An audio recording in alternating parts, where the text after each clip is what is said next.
Hey kombucha brewers, if you've ever wondered about the role of pH in brewing kombucha, you're in the right place. Today, we're diving into everything you need to know about acidity, how it affects your brew, when it's safe to drink, and why it's essential for keeping mold at bay. Let's start with the basics. What exactly is pH? pH stands for potential of hydrogen, and it's a measure of how acidic or basic a solution is. In kombucha brewing, pH is crucial because it tells us how well our brew is fermenting, and whether it's in the safe zone to avoid harmful pathogens like mold.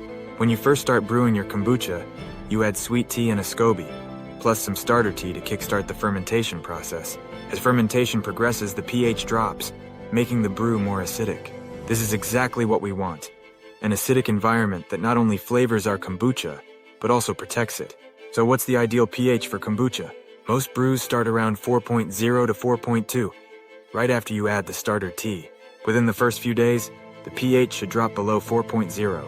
Once it's below 4, your kombucha is acidic enough to be safe from mold and other harmful microbes. By the end of fermentation, the pH typically falls between 2.5 and 3.5. But here's the thing, pH alone doesn't tell you when your kombucha is ready to drink. It's just one piece of the puzzle. Now, while pH is important for safety, the best way to know if your kombucha is ready to drink is to taste it. Your brew might hit a pH of 3.2, but that doesn't mean it's done if it's still too sweet for your liking.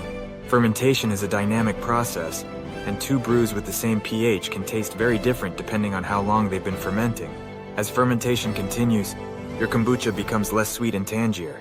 The longer it ferments, the more acidic it becomes. So, trust your taste buds.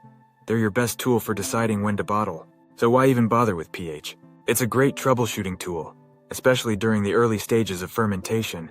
If your pH isn't dropping below 4 in the first few days, it could be a sign that something's off. Maybe your starter tea wasn't strong enough, or the temperature isn't ideal.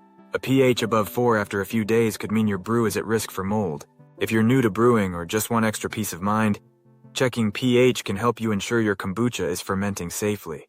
Now, how do you check pH? You've got two main options: pH meters and test strips. Meters are more precise, but they require calibration and careful maintenance. Test strips are simpler and easier to use, but they might not be as accurate. Both works well for kombucha, so it's up to you. Just make sure your test strips measure in the right range. 2.8 to 4.4 is ideal for our purposes. Have you ever wondered if you should use heat mats for faster fermentation?